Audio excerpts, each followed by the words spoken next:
On display is the first site plan specifically drawn for the Anaheim location at Martin Davis. As well as the first plan that has been rotated to place the entrance on the south side of the park, as it is today. The next site plan is the one famously included in the pitch that Roy Disney used in New York when presenting an idea of Disneyland to potential investors. The final site plan on display is one drawn by Marvin Davis the same weekend. Walt and Bill Wyman were creating their masterpiece, overall bird's eye Disney. The site plan is included in their drawing in the bottom right corner. Seeing this collection together of Disneyland site plans shows this showing. Can I stay in? Yes, you can stay in. I'll clear it. Thank you.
They say that Hollywood is a town built on dreams, and one of its greatest dreamers was Walt Disney.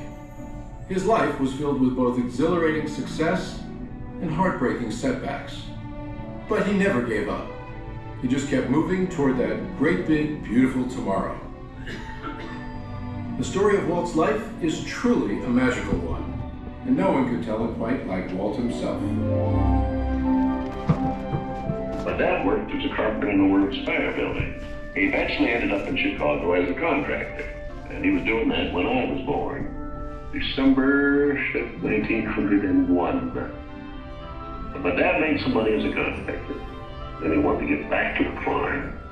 They finally ended up buying his farm in Marceline, Missouri. It was a beautiful farm, but it was not the kind of farm to make a living on. Things got pretty tough on the farm, and my dad had a sickness. So my dad sold the farm, took the money, and went to Kansas City. And my dad bought this Kansas City Star route. And they gave me a route. I was about 9 or 10 when I started that. Winter, we'd go out at 3:30 in the morning right after a blizzard, or in a blizzard, or in pouring rain. It didn't matter. I did that for 6 years. It was tough. The constant hardship took a heavy toll on the Disney family. One by one, the children began to leave home. And one day, Walt woke up to find his best friend, his brother Roy, had gone as well. So Walt did something that he would do throughout his life when things got tough. He took a chance. My brother had joined the Navy, so I wanted to join him. Well, I was still a year or two young. I was 16. Finally, this kid came in to me very excited. He said, "There's something just for me here that you and I can get in." I said, "What is it?" He said, "An ambulance unit." I was in Paris, 3rd of September, when Percy pulled out. Paris, which had been this exciting thing with all its soldiers and things, suddenly there was no soldier to be seen. And I suddenly became very lonesome. So then I went in and put a request in to be discharged.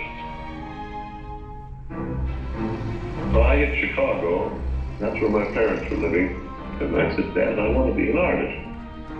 And my dad He just couldn't buy them. So I sold steaks and moved to Kansas City. Roy was in Kansas City working at a bank. One of the fellows working with Roy said, say, I have a couple of friends that have an art shop. So I went up to these samples, and there were all these corny things I'd done in France. Well, my gosh, they hired me. I mean, right on the spot. So I took the camera home, and then I started experimenting on my own way. So then I went into this Kansas City film stuff. So that was where I got started in the animation business. So I was thinking if I had something with a novel to it, I might crack the market. But I still couldn't get anywhere with it. I failed. I learned a lot out of that. And I think it's important to have a good art failure when you're young. So I packed all my early goods in a cardboard suitcase. I went to Hollywood, arriving there with just $40 in my pocket from my Kansas City ventures. Now my brother Roy was already in Los Angeles. Both of us were unemployed. We solved the problem by going into business for ourselves. We established the first animated cartoon studio in Hollywood. Walt's dreams were finally coming true. He had his first big hit, Oswald the Lucky Rabbit. And he had married the love of his life, Lillian, an ink and paint artist at the studio who shared his dreams. Then he was dealt a devastating blow. On a business trip to New York City, he learned that he had lost ownership of Oswald due to a contract loophole. And to make matters worse, the distributor had signed away Walt's artists. Most people would have given up right then and there. Not Walt Disney. He sent a telegram to his brother Roy. Everything okay. And as he headed home to California, something happened along the way that would change things forever. Mickey Mouse came into our life. He popped out of my mind onto a drawing pad on a train ride from Manhattan to Hollywood at a time when the business fortunes of my brother Roy and myself were at lowest ebb and disaster seemed right around the corner. His first actual screen appearance was at the Old Colony Theater in New York in Steamboat Willie. He was the first cartoon character to stress personality, and I thought of him from the first as a distinct individual. I did the voice. Hang on, pal, here we go.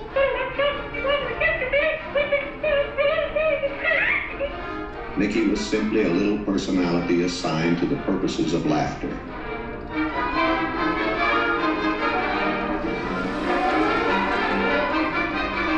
Mickey fitted the need exactly. He brought in the money which saved the day. He enabled us to explore our medium, and he paved the way for our more elaborate screen ventures. By nature, I'm an experimenter, so I had another idea which was plaguing my brain. It was the Silly Symphonies. It was a series without a central character. Every one was a new type of subject to give us something to reach out and accomplish something different.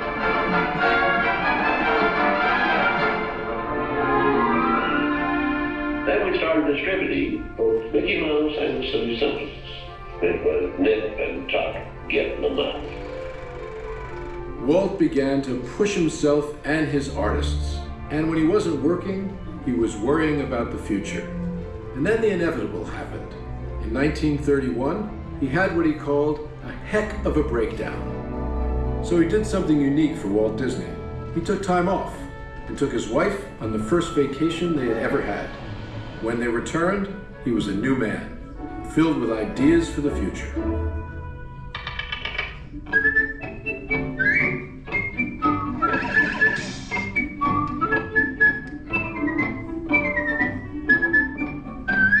I saw the handwriting on the wall there. This was a short subject. It's just a filler on any program. Now, if I could crack the feature field, then I could do things. I had done a little story research on different fairy tales I might do, and Snow White was one of them. I thought it was a perfect story. I had the heavy. It's a magic wishing apple. Now, make a wish. I had the prince and the girl, the romance. I had the sympathetic dwarfs and things. We started Snow White sometime late 35, and it was around 2 years in the making. We had the family fortune, we had everything wrapped up in Snow White. In fact, the banker, I think, was losing more sleep than I was. We had a big premiere in the Cartley Circle Theater, big, grand Hollywood premiere. All of Hollywood brass turned out for a cartoon.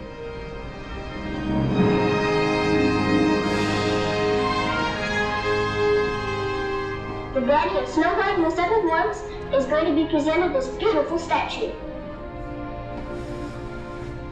Isn't that bright and shiny? Oh, it's beautiful. Aren't you proud of it, Mr. Disney? Well, I'm so proud I think I'll bust. With the profits of Snow White, I built a studio.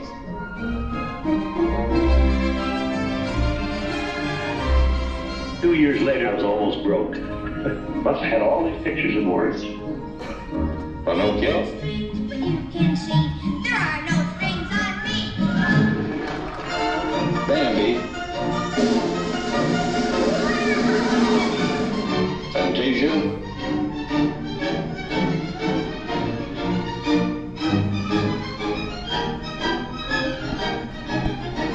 That was when the war came. The whole world was collapsing down. So many of my boys went through the service.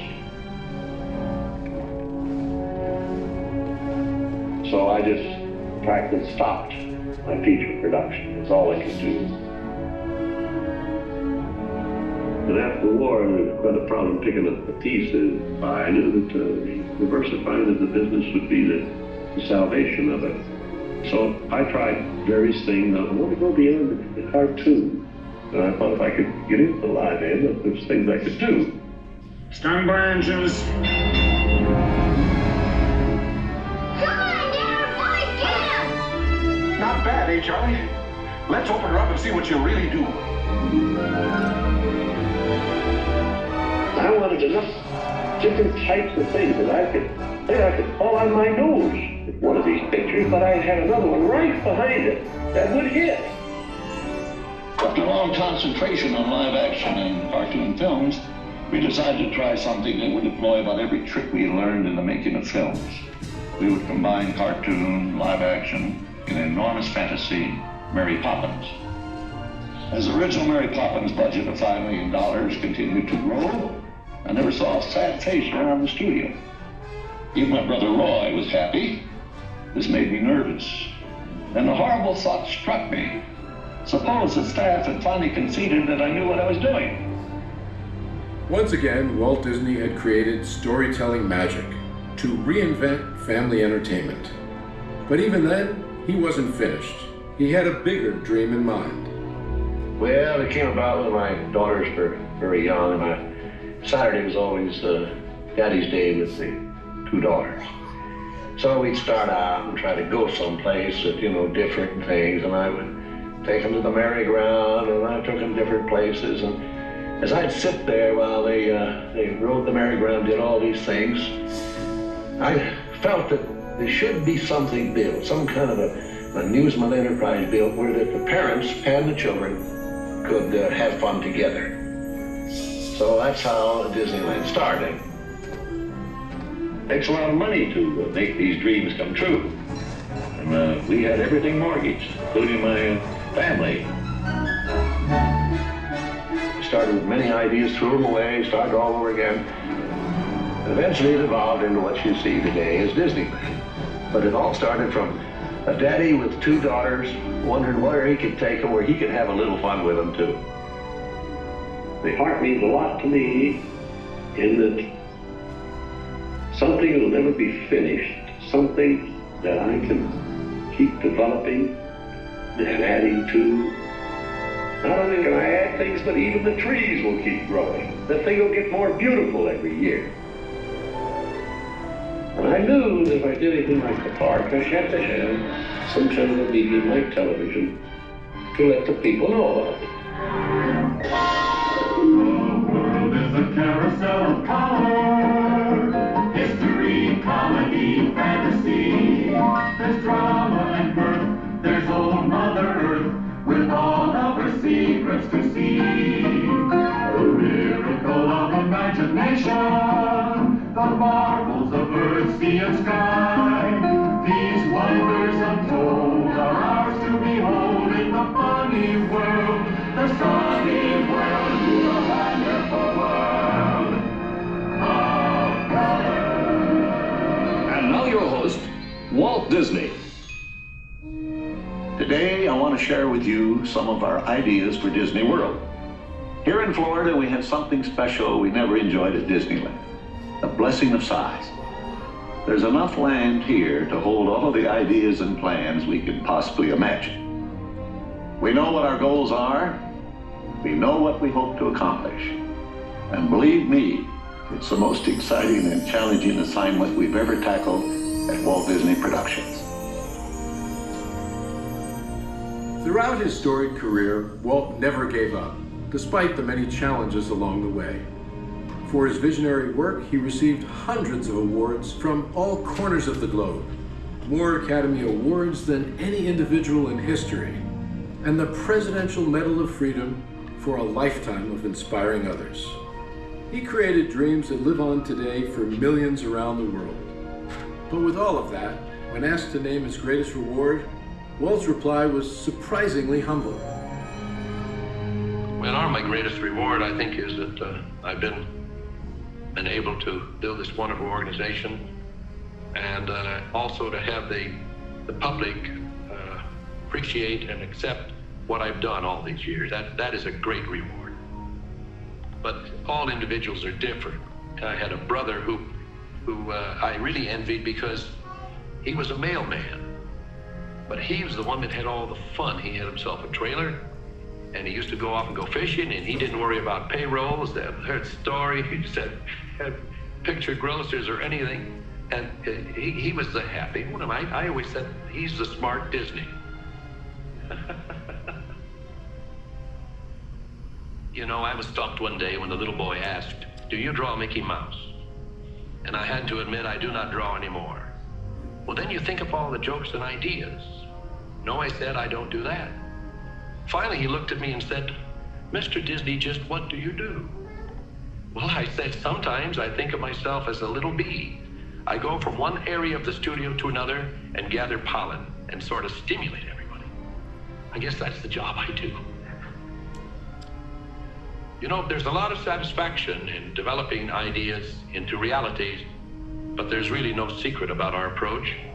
We keep moving forward, opening up new doors, doing new things, because we're curious. And curiosity keeps leading us down new paths. We're always exploring and experimenting. We're interested in doing things that are fun, in bringing pleasure and especially laughter to people. But I only hope that we never lose sight of one thing.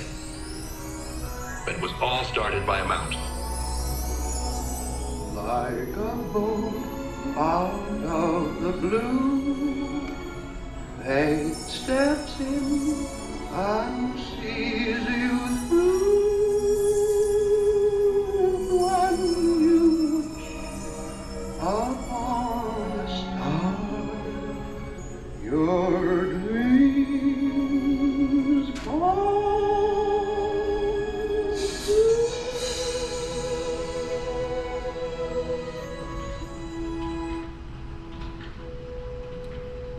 Thank you, ladies and gentlemen, for joining us for Walt Disney: A Magical Life. Think of it, folks, we're the lucky ones that Walt Disney's dreams really did come true. Have a magical day at Disneyland. And